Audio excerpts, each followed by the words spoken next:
Okay, let's go ahead and get started. Welcome, everyone. My name is Giovanna Acosta, and today I'm going to be talking to you about self-advocacy.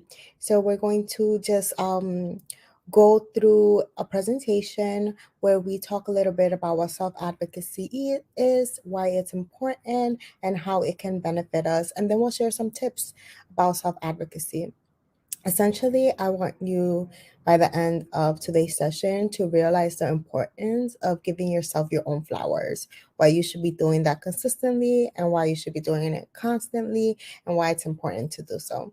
So let's go ahead and get started.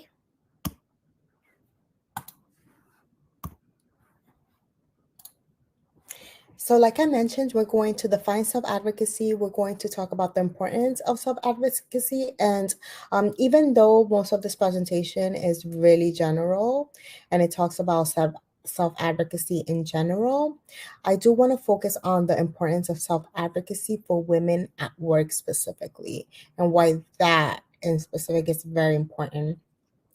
And then we're going to share some tips that I think are super easy, super simple to adapt on how you can be more of an advocate for yourself. So if anybody has any questions, feel free to put it in the chat. I'll be looking at it periodically and I'll be happy to answer any questions that you may have. So let's go ahead and get started with the definition of self-advocacy. So, self advocacy essentially is the ability to speak up for yourself and the things that are important to you. So, it's a very simple definition, and it's actually a very, very simple 3-step process. You identify what your needs are, you understand how it is that you should get those needs met, and then you clearly communicate what those needs are. So, a very simple process. Realizing what your needs are, understanding how to get those needs met, and then speaking up about it, asking for those needs to be met. Right? It's the process of self advocacy, and we do it all the time. However, even though it's a 3-step process, it's not always that simple. It doesn't always feel natural. It doesn't always feel like we have a right to advocate for ourselves. So we'll talk a little bit about how we can feel more comfortable doing that. So let's look at an example in action. So this example that I'm going to use is a common example. Sometimes you go to a restaurant and you have an order and then you get the wrong order. And for some people, this is a little panic inducing because then they feel like they have to ask for the right order, and that may be a little scary sometimes. For some people, it's not, but for some people, it can be. So let's take a look at how the process of self-advocacy will work here. So step 1 is that you go to the restaurant and you order a veggie lasagna. When your order arrives, you realize that you have been served regular lasagna with meat. So now you have a decision point. Will you attempt to rectify your order or say nothing at all, even though eating meat is against your values? Let's say you've been a vegetarian for many years, you have ethical reasons for being a vegetarian, and now you have this meat plate that you didn't order. So you decide to speak up. And congratulations. At this point, you have chosen to advocate for yourselves. Some people won't speak up, very few people, but some people won't speak up in an instance like this. They'll be like, oh, I don't want to be too much of a bother. I'll just have it. So what you're doing here to advocate for yourself is 1, you're identifying what your needs are. Your needs here are to get your order corrected. 2, understand how you get to meet those needs. Well, in this situation, the most logical thing to do would probably be to contact your waiter to let your waiter know, right? That's how you will get those needs met. And then you clearly communicate the situation to the waiter and clarify what the correct item you ordered was. So that is the self-advocacy part. That's when you're communicating what your actual needs are. Okay, so a very simple example for a very simple situation. Sometimes it can be a little iffy if the situation is more complex or more complicated because it's sometimes harder to identify what your actual need is, depending on what the situation is. Sometimes it can be a little bit hard to understand how to get those needs met and to make that connection. So it's not always such a clear-cut process, but The truth is that it always is possible. Let's move on. Questions so far? Feel free to write any questions in the chat.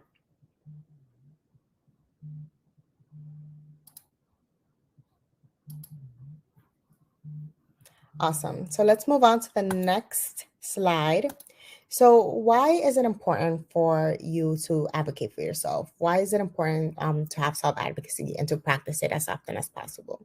Well, it's not just about getting what you ask for, right? It's not just about getting the correct food order, like we just talked in that last example.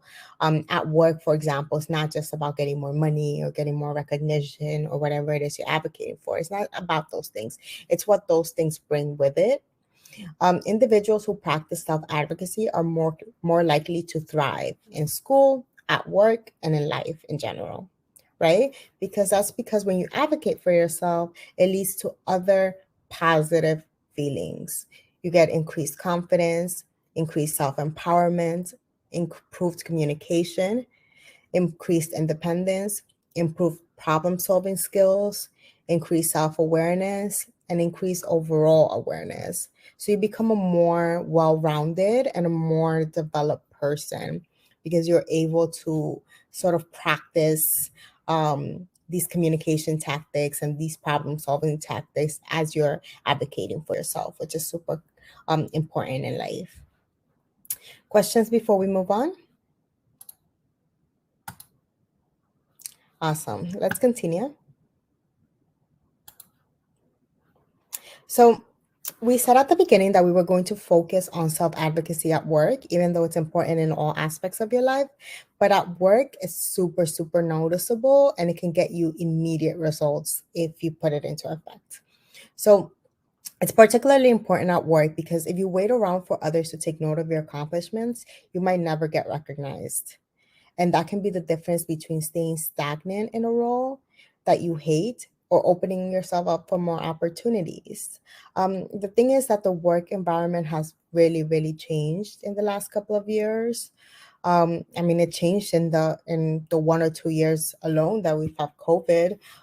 It's completely different now. So it's not like before where I don't know if we remember maybe our parents or grandparents where they talk about, you show up, you do hard work, and then you get promoted, you get recognized. It's not like that anymore. You have to sort of stand out a little bit more to get recognized, and you have to be the one to sometimes put it out there to people. Hey, this is what I want, this is what and this is why I want it. So it is a different situation with work, and it is important and it is expected a lot of times for you to speak up for yourself.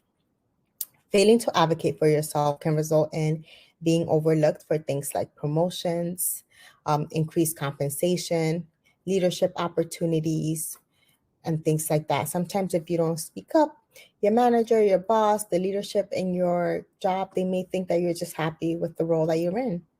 You know, they may say, hey, not everybody wants to lead a team, so maybe this person is just okay with that. Um, it also may negatively impact your job performance, your engagement, and your overall satisfaction.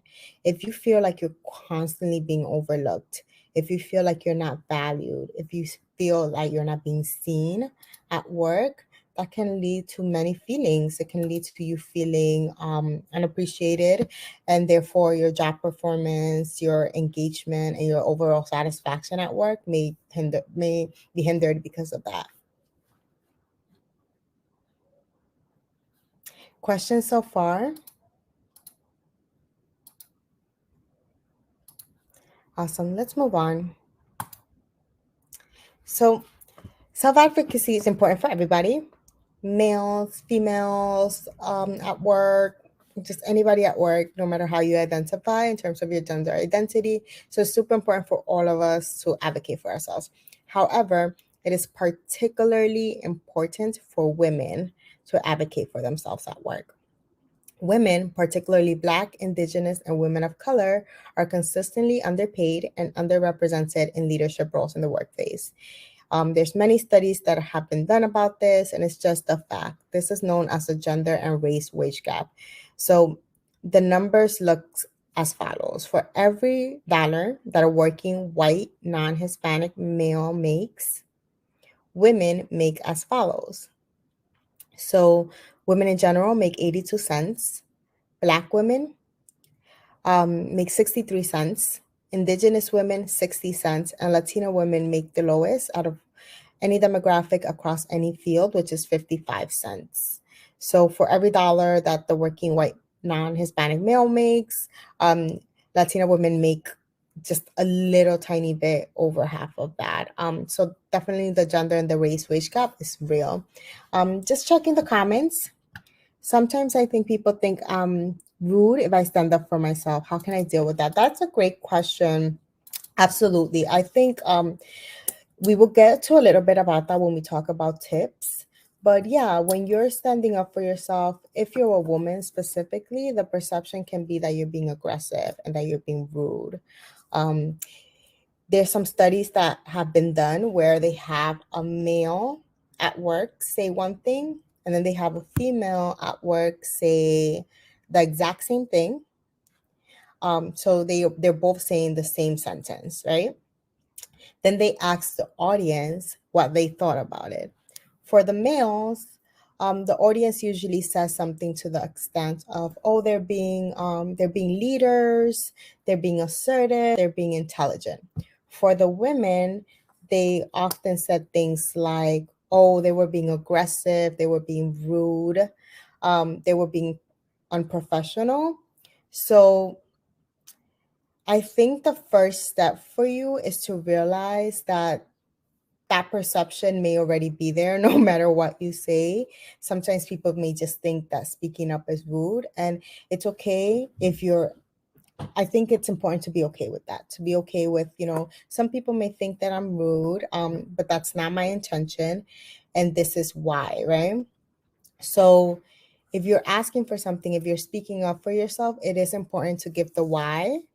And and you do have to be okay sometimes with other people, people taking it in a certain way, because that's just the reality of the situation. Not everybody will see it as rude, but there's a chance that maybe one or two people might, and that's okay, right? As long as you don't say it in a rude way, as long as you continue to be professional, and that you are prepared when asking for something, then I think that that's all that matters. I hope I answered that. We will get to a little bit more of that when we talk about tips, that will help you come off as that will help others be more receptive to what it is that you're asking. Did that answer your question?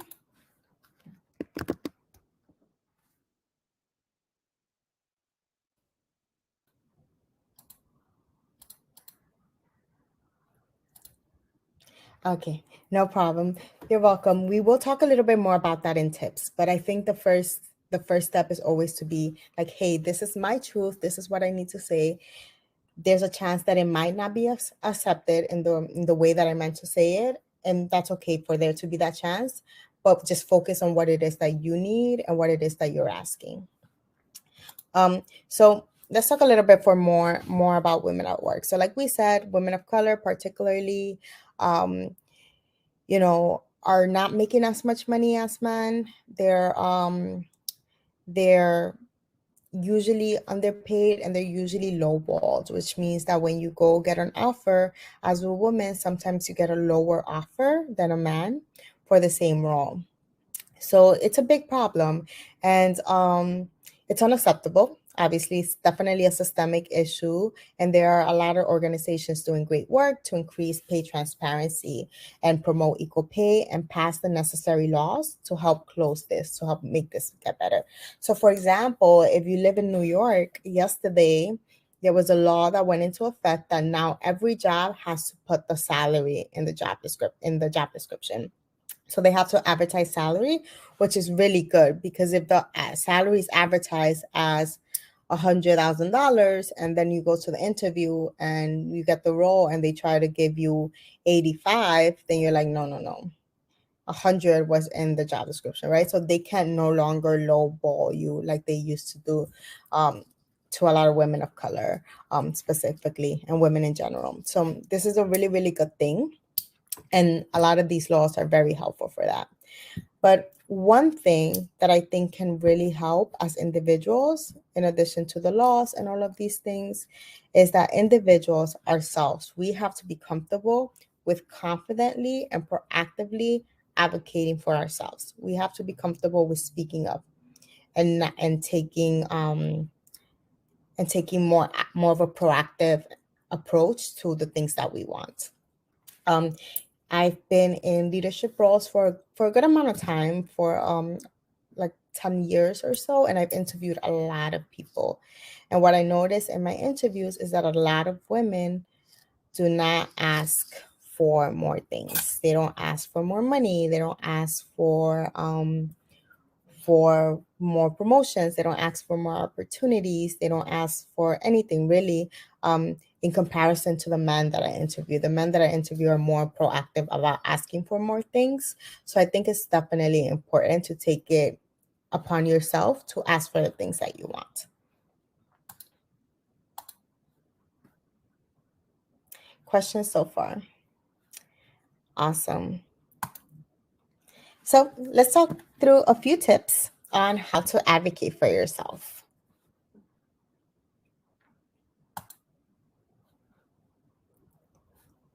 So we'll go through 5 different tips, and I'll stop at each just to get your thoughts in the comments. So feel free to just write those down. The first tip is to be self-aware. So recognize that discomfort around speaking up is normal. You're going to feel uncomfortable. And that's actually good. If you feel uncomfortable, if you feel anxious, if you feel nervous, that's really good. That's adrenaline, that's hormones. And it can pump you up. It can pump you up to have these conversations. It's good to let the natural reactions of your body sort of show. So be aware of those things. If it makes you feel uncomfortable, lean into that, because it may, the things that are happening in your body that may help you as you have these conversations. 2 is to be aware of your inner thoughts. What is your inner dialogue, your monologue? Sorry, what is your inner monologue? Because you're speaking to yourself. What stories are you telling yourself?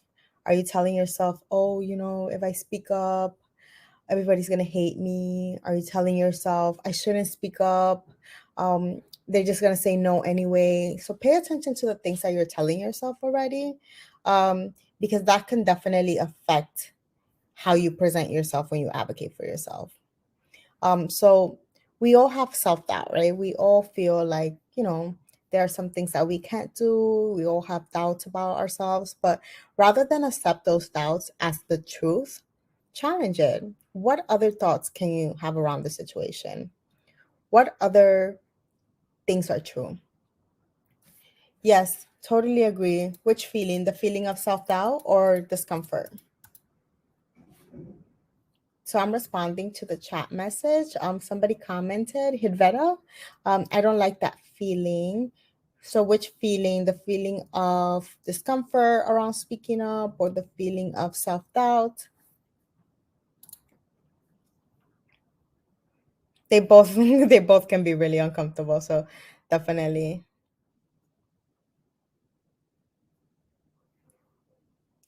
But even if you're experiencing these feelings, try to think about what it is that you're telling yourself around that.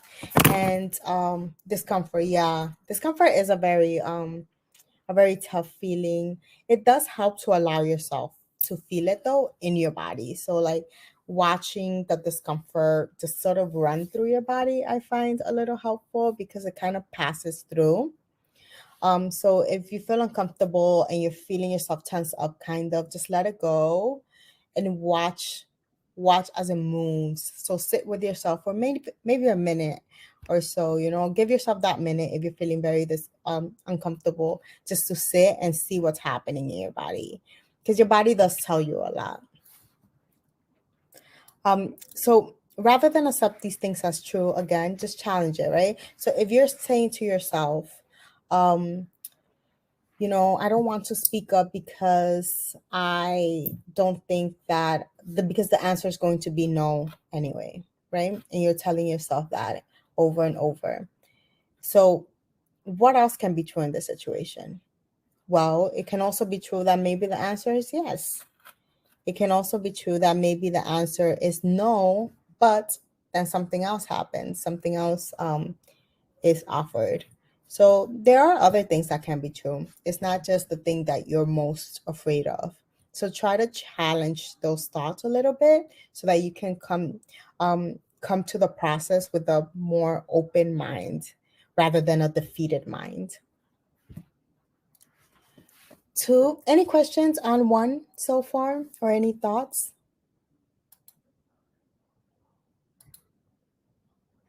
All right, so let's move on to, excuse me, to tip number two. So, the tip number two is to recognize your value. Self advocacy includes knowing your worth and making it known to others, right? So, do not downplay your accomplishments. You've accomplished so much, specifically at work. If you show up every day and you do the work, there's a lot that you've done. You've done a lot. So, don't downplay it.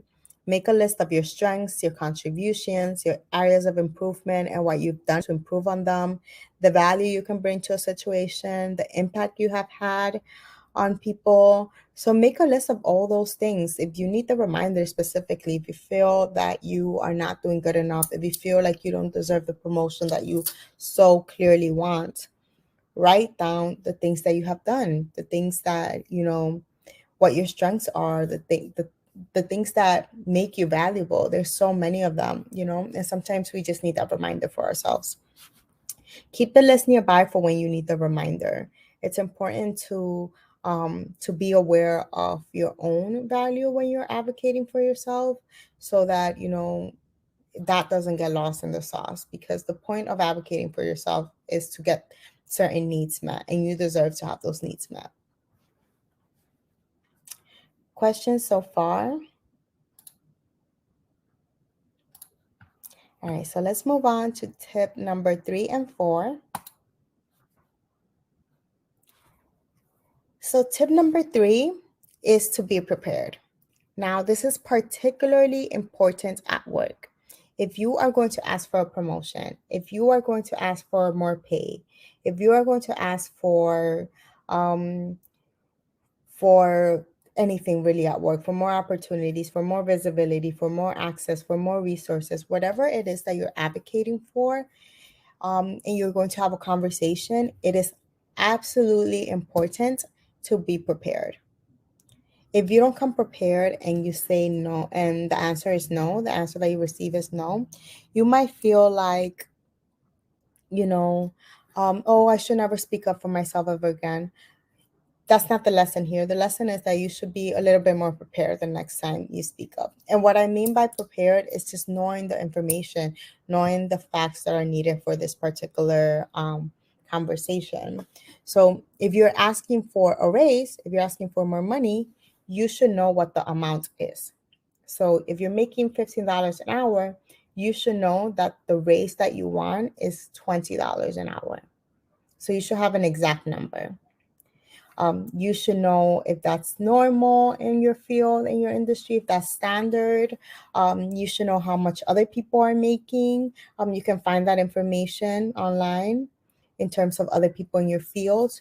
You should know things like that, because when you're asking for these things, it shows that you're prepared. It shows that you did your research, and then you have empirical data to back it up. So nobody can really argue with the numbers.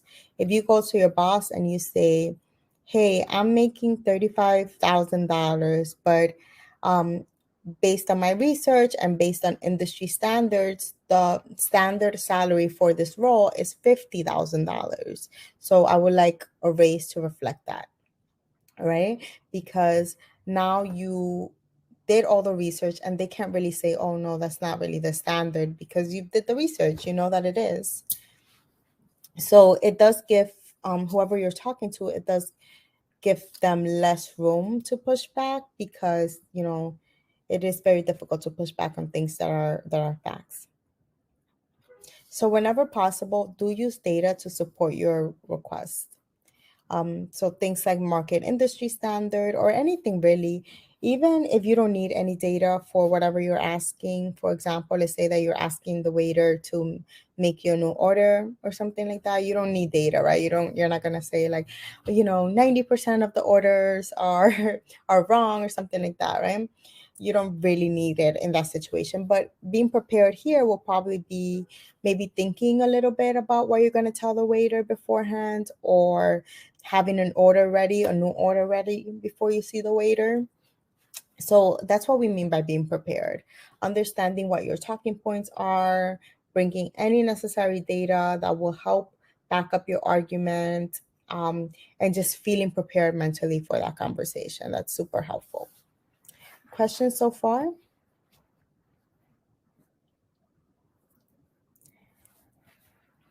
Awesome. So, tip number 4 is align it to the bigger picture. So, this goes back to your question, Hiveta, about maybe sometimes people thinking that you're rude.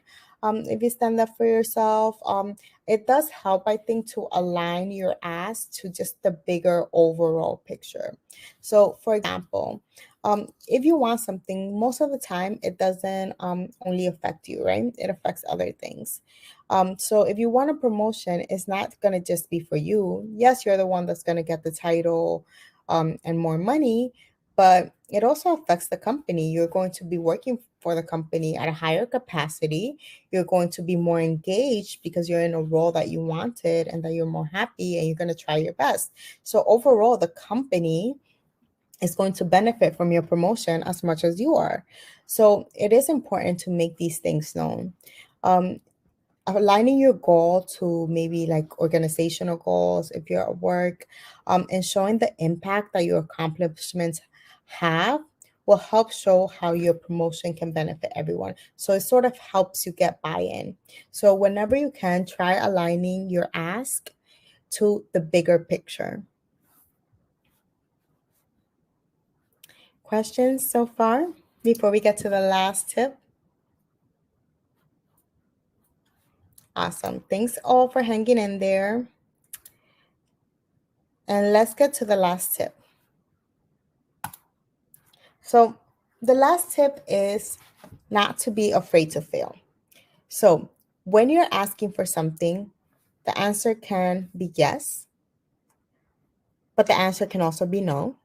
It can be maybe, it could be I don't know, right? So, there's all these options for when you're asking for something. And sometimes you're like, if I ask for something and they say no, I'm never going to ask for anything again. That's not the right attitude. Anytime you're asking for something, you're at risk of the answer being no. It's it's probability. It's the rule of probability. It's simple math, right? It just happens. If you ask for something, the answer could be yes, but the answer could also be no. And that's just a part of it, right? So you have to be okay with that. You have to be okay with the answer being known. You have to be afraid with failure. And when you're not afraid to fail, you take more risk, and risk leads to more opportunities, which is good. So, everyone that has accomplished something has failed. We all have. We've all been told no. I've been told no plenty of times. The first time I asked for a salary increase at work, I was told no. Um, and I knew that I was making less money than my coworker. So I asked again. And this time I was told to wait 6 months till we get everything situated. There's a lot going on, all these things, right?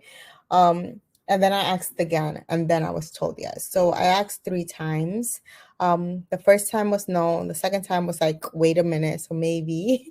And then the third time was finally a yes. And it was just something that I knew was going to come with the question. Sometimes I knew that the answer could be very well could be no. And then when the answer was no, then I had a decision to make. I could either not ask again and just sit back down on my desk and never, speak up again. I could leave the job and get a job that will pay me better, which was another option that I could take. Or I could just be a little bit patient and ask again another time, which is what I did. But there's also the option to leave if you feel like that you've done all that you could, and you're still not being valued and your needs are not being met even when you ask for it, then sometimes it's okay to remove yourself from the situation and find somewhere else that will be more open to your needs. So don't be afraid to move on if you have done all you can and the situation is still not working for you and you continue to feel undervalued. I think fear sometimes paralyzes us from not asking for the things we want. But putting yourself out there, taking the chance that the answer might be no, taking the chance that you might fail in your ask is very important because it does set you up and it helps you develop and it helps you take more risk later on in life. And essentially, when you take more risk, sometimes you do get more rewards. A lot of times you do. So just think it through. Be aware that the answer might be no, and then make sure that you have a decision point. What are you going to do if the answer is no? What are you going to do if the answer is yes? Questions on this?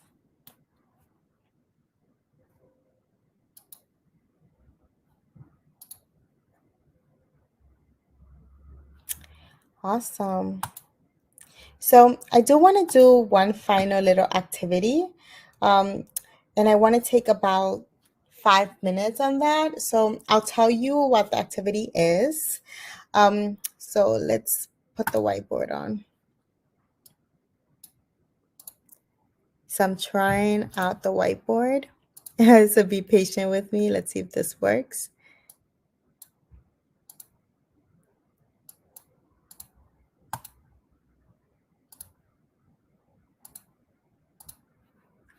Okay, so it didn't work.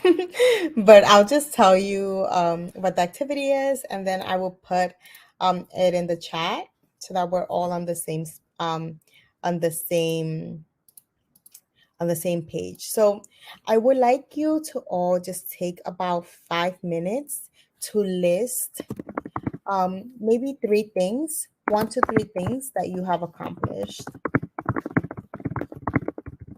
And you don't have to do this here in the chat. You can do it. You can do it in a piece of paper if you have one nearby. You can do it on your phone, in your laptop, if you have it nearby. So the first part of the task is to list 1 to 3 things that you have accomplished. So let's take 2 minutes to do that. So I will be doing that as well. You don't have to share, so just be as open with it as possible. So 2 minutes starting now.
Okay, so did everybody write 1 to 3 things that they have accomplished?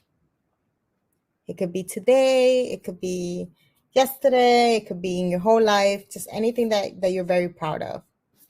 Okay, now task number 2 is to pick one of those accomplishments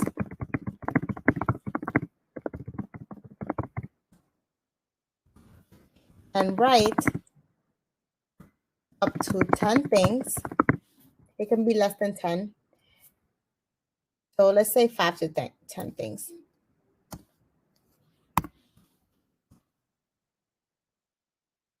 that you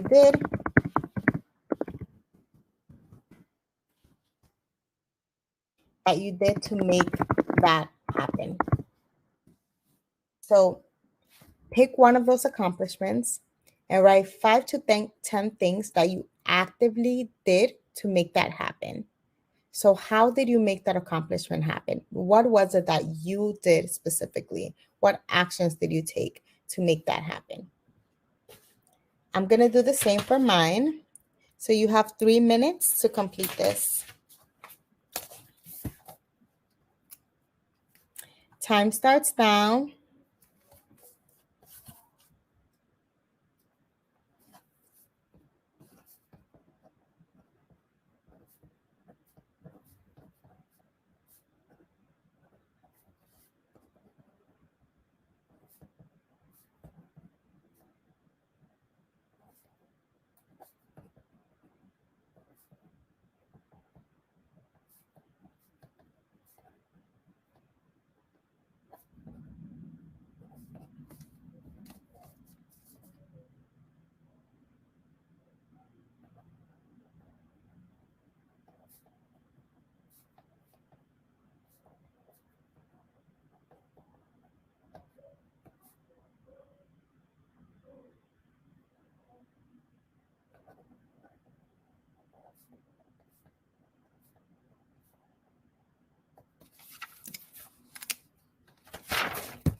One more minute.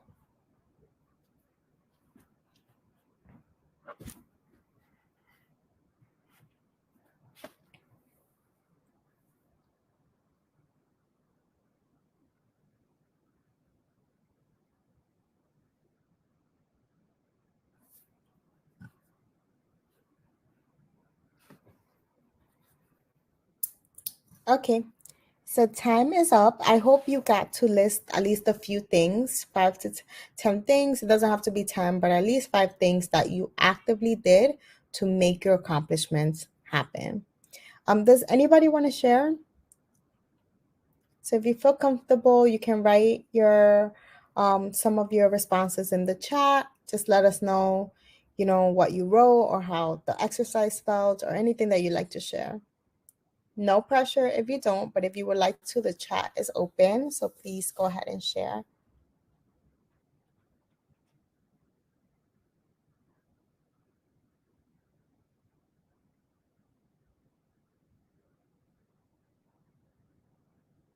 Okay, no worries. It's okay if you don't share. So this exercise is a very individual exercise. That's why it's not necessary for you to share. And the reason why I think it's important is because sometimes we tend to think that the good things, the accomplishments that happen to us are, out of sheer luck. They just happened, random. But no, the reality is that a lot of the things that happen to us in terms of accomplishments, a lot of the good things, is because we make them happen. We actively take action to make the things happen. So we're incredibly capable and we're incredibly valuable. And it is important to remind yourself of that from time to time. You know, things don't just happen to you by luck, you actively make them happen. And that's why it's so important to continuously advocate for yourself, to continuously assert your value, because of all the wonderful things that you can accomplish when you do those things. So, just think of self advocacy as opening you up to more abundance, to more opportunities, because that's what it does. Good. Any questions before we move on to our last slide?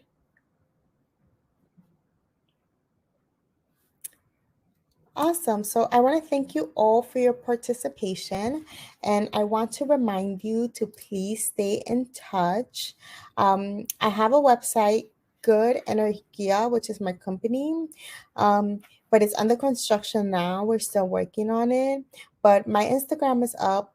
Good energia at Instagram. So feel free to find us there and follow us there. We're launching soon. And if you have any questions about anything that we just covered or anything at all, you can email me at giovanna.m.acosta@gmail.com. So I'll keep that up so that you can note down the Instagram um, and all of that information. But again, I want to thank you so much for your participation, for coming in today. And I hope you have a great day. Thank you.